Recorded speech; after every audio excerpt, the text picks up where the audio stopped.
There are hydraulic drive units which convert hydraulic energy into linear motion.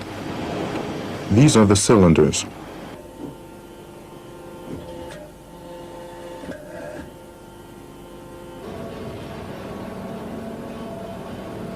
Rotary drives, or as they are also called, hydraulic motors, generate rotary motion.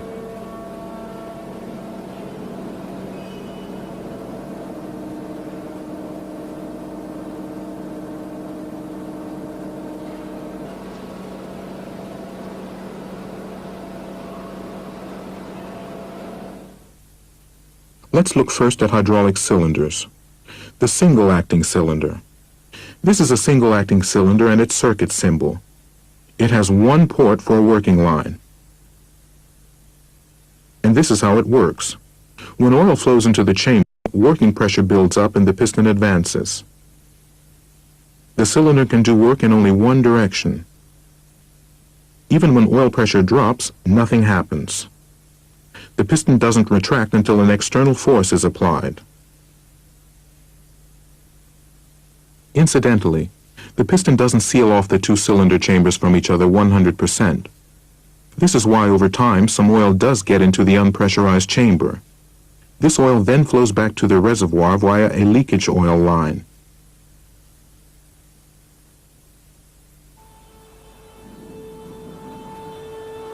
Here we see a single-acting cylinder in a scissor-type elevating platform.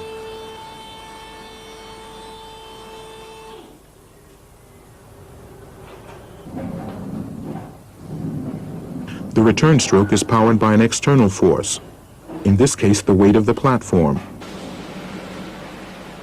But there are also single-acting cylinders with spring return. This cylinder, which creates contact pressure as it advances, is returned by a spring.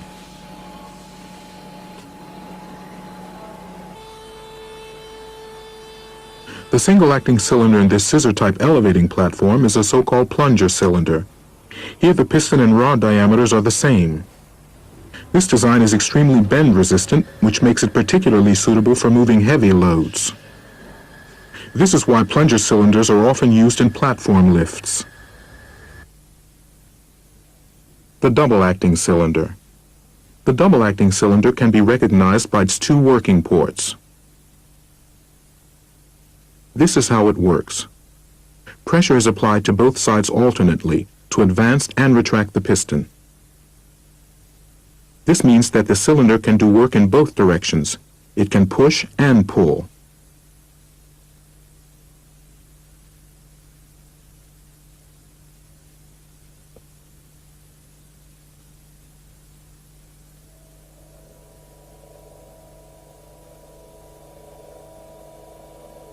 The cylinder retracts faster than it advances.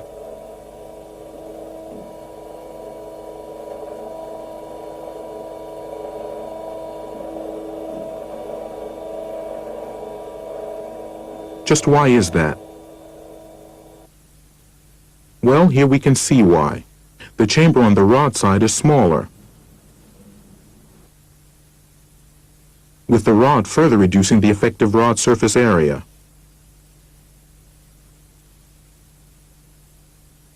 In actual practice, cylinders are often used in which the ratio of the two piston surfaces, and thus of the chamber volumes, is precisely set at 2:1. Such cylinders are called differential cylinders. From this we can derive the following. If force F1 equals P times A, and force F2 equal P times A over 2, then the force on the return stroke is equal to half that of the advance stroke. On the other hand, the flow rate being equal, half the chamber volume on the rod side is filled with oil in half the time, so the piston retracts at twice the speed. The flow rate of the discharged oil is also twice as high because double the amount of oil must be discharged in the same time. This causes back pressure to develop. These laws must be taken into consideration when choosing hydraulic cylinders.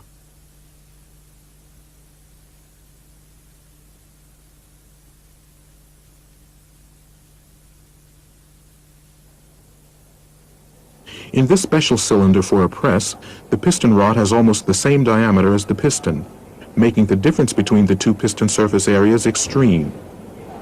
This means that a slow flow rate is sufficient for relatively fast retraction of the piston.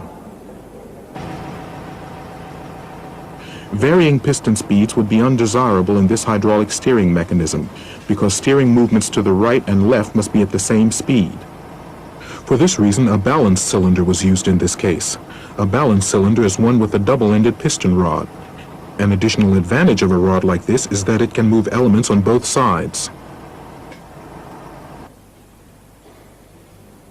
A hydraulic cylinder with a long stroke and a relatively short length is the telescopic cylinder, which comes both as a single-acting and a double-acting cylinder. And now to hydraulic motors. Basically, they function just like hydraulic pumps, only the other way around. The hydraulic oil, which is under pressure, drives two intermeshing gear wheels. It flows along the chamber wall and becomes almost unpressurized because it only has to overcome line resistance as far as the oil reservoir. An important characteristic of hydraulic motors is the consumed volume V. This is the quantity of oil that the motor can take in one revolution.